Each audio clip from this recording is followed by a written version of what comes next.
Na co jsme postupně přišli, je oblíbený triky v zakázkách a ten seznam, co je tady vidět, tak ten pořád roste. Nedávno jsme vešli v kontakt s kolegama, co dělají podobnou činnost v Maďarsku, kteří říkali, že našli 21 způsobů. Tak to my jsme zatím nenašli, ale jakoby poslali nám manuál, co všechno našli, takže doufám, že to po čase doplníme a zjistíme, že to, co umí v Maďarsku, tady v zakázkách umíme taky. Nejklasičtější věc, která se ale v Čechách zatím doposud jakoby blbě detekovala, tak je bitrigging.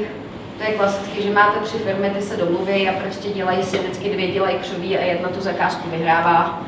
To by bylo super tady u nás jako identifikovat, akorát, že do té doby, než budou u všech zakázek zveřejněný i ty ostatní uchazeči o tu zakázku, což teď není, tak to jakoby nezjistíte, jo? Protože museli byste u každé zakázky posílat tomu zadavateli podle zákona o poskytování informací 106, aby vám poslal, kdo byli ty další uchazeči, což sebou obnáší minimálně náklady v podobě času, čas od času je náklady v podobě nějakého poplatku, co se za to ten zadavatel řekne. Druhá věc, ta je taková oblíbená v IT, takže kdo působíte v IT, tak to je častá věc, to je vendor locking. To znamená, že jednou vysoutěžíte komplexní systém a potom prostě tomu dodavateli každý rok prostě podle jeho požadavků dáváte jednací bez uveřejnění nějaký peníze. Jo? V případě Gordiku tam nás zaujala ta těsně než skončila vláda Pavla Béma, tak nás zaujalo, že tam jednacím bez uveřejnění šlo jejich dodavatele IT služeb 500 miliardy. Jo, tak to je taková naše oblíbená, zejména z toho důvodu, že předtím tam šlo jakoby podobný objemy, tam šly jakoby v těch letech předtím taky. Teďka jako taková oblíbená novinová je OK systém. Jo, na Ministerstvu práce a sociálních věcí.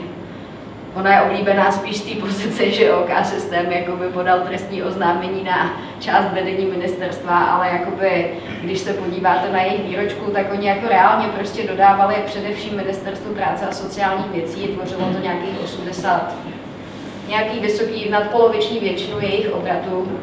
Jo, a jakoby ten obrat se v čase zvyšoval bez toho, aby tam nějak výrazně přibývali noví klienti, nebo aspoň tak to nejde z té jejich výroční zprávy dohledat. Což znamená, že tam taky byl ten vendor locking, jo? Že máte dodaný systém, kterýho se všichni bojí, jak čert kříže se nějak rozhádat s tím dodavatelem, protože jinak vám se stane to, co se stalo MPSV, tak vám zkolabuje systém dávek, když se pokusíte dodavatele vyměnit. Je na to hodně studií a hodně debat na téma, jak se toho zbavit. Zatím jako nejefektivněji vypadá nesoutěžit prostě rozsáhlý a komplexní IT systémy, pokud to není nezbytně nutné. Jo, pokud nepotřebujete kompletně zelektronizovat prostě rezort zdravotnictví od podatelny až po vypisování veřejných zakázek a všechny ty procesy v tom, ale stačí vám, když si koupíte ty elektronické nástroje tam, kde je to užitečný, ano? To můžu, já právě dělám v IT. No. Jsem v IT firmě a ten vendor locking v IT je způsobený tím, že ministerstva nakupují IT systémy bez licencí. A protože software podléhá licencím nebo zákoně o licencích, tak pak pokud nakoupí ten software i s licencí, to ministerstvo, tak ten původní tvůrce toho softwaru není povinný dát kódy dalšímu, který to po něm převzal. A proto by ty ministerstva museli nakoupit celý systém znova a není to o tom, že když potřebují jeden modul, že by to mohli dát někomu jinému. A pak z toho vychází to, že za malý modul zaplatí cenu celého systému v podstatě. A to je jakoby podstata toho vendor lockingu IT. Tam jako kolega říkal, že jako i ve chvíli, kdy k nějakému složitějšímu systému dostane ten zdroják, tak to stejně nenapojí bez součinnosti toho předchozího dodavatele, který jako nemá úplně když ho odstřelil od té zakázky, tak jako nemá úplně chuť tu součinnost poskytovat. Jo? Ale... Je to těžší, ale dá se, ale bez toho zdrojového kódu to nejde udělat vůbec. Jo, možná jsme teďka nebo jsou ministerstva o trochu dál v tom, nebo ministerstva veřejný zadavatele o trochu dál v nakládání se zakázkama na IT, ale budíš, prostě jsou tady jakoby poměrně markantní příklady vendor lockingu, který stojí za to zmínit. Potom nás zaujaly otevřený jednohubky, to jsou soutěže, které vypadají jakoby jedou otevřeným řízením, kam se teoreticky může přihlásit kdokoliv. Když to vidíte v těch datech, tak prostě jsou to třeba zakázky na poměrně velký objem prostředků a přihlásila se pouze jedna společnost. tam obvykle potom, pokud to někoho zaujme, tak stojí za to zapátrat a vyžádat si zadávací dokumentaci. Jsou zakázky, u kterých jakoby stačí vidět zadávačku a víte, pro koho to je vypsaný. Jo, že se požadují se nějaké bezva věci typu prokázat 3 reference v posledních 3 letech, každá v objemu 65 milionů dodávaných pro města nad 100 000. Se viděla, někde soutěžili nějakou kanalizaci. A to jo, takže když si potom přijdete ten rejstřík veřejných zakázek, tak zjistíte, která firma ty reference dá, nebo který 2. A ty 2 firmy o sobě pravděpodobně vědí a spíš už se i třeba můžou nějak domluvit, jo, nebo prostě někdo z nich to určitě vyhraje, všichni ostatní jsou mimo. Jo, podobných restriktivních podmínek jsou zadávací dokumentace plný. Potom opakované rušení zakázky, to bývalo populární, už to tak není, protože se na to jakoby víc lidí kouká. To je tak dlouho, prostě dokud tak dlouho zadáváte a zase rušíte to řízení, až se vám přihlásí ten, koho potřebujete a toho jakoby vysoutěžíte.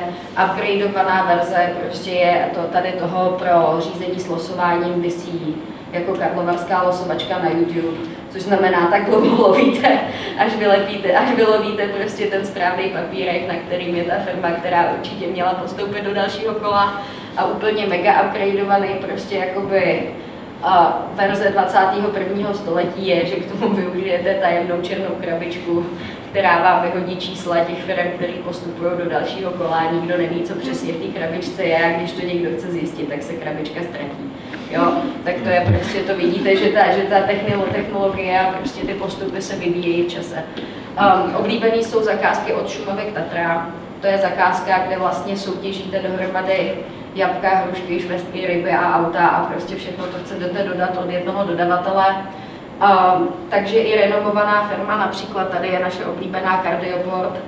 To byla zakázka, kdy se soutěžilo IT systémy, dodávky toaletního papíru, dodávky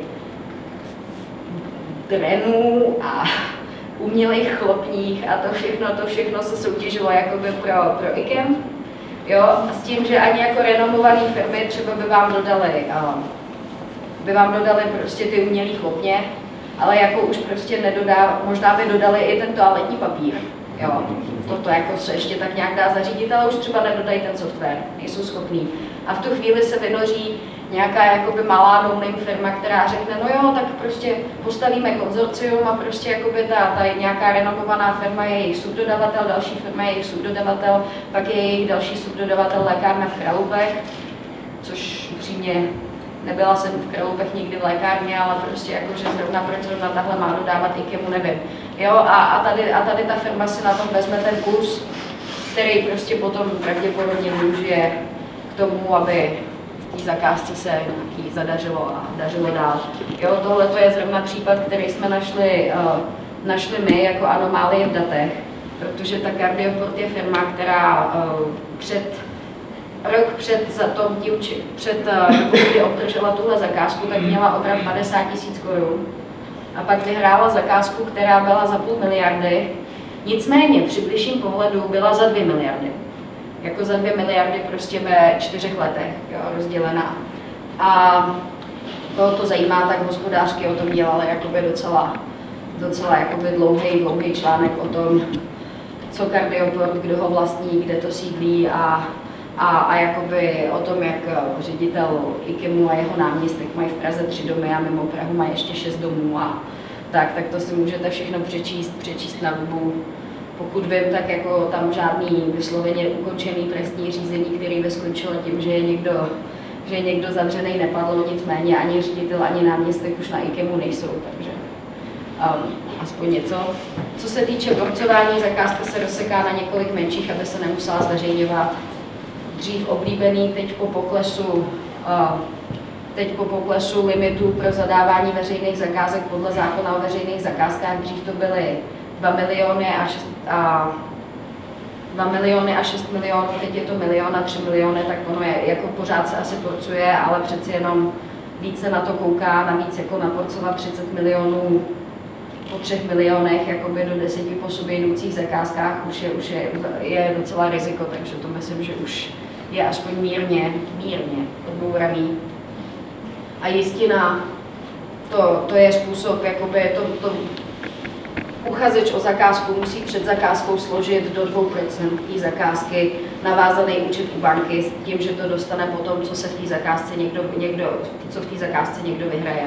Buď to ten uchazeč sám nebo někdo jiný.